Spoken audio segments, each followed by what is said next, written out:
Testimony by Makatang Mendoreño.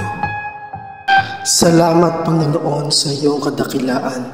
Salamat din sa buhay at kalakasan na taglay ko at maging sambayanan.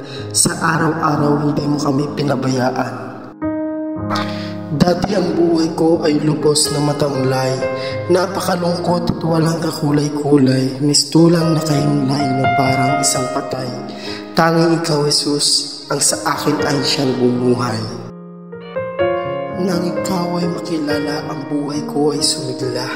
Ang dating duda ay napalitan ng pag-asa, at sa aking puso ikaw ay tumira, kaya kalakasan ang aking nadarama.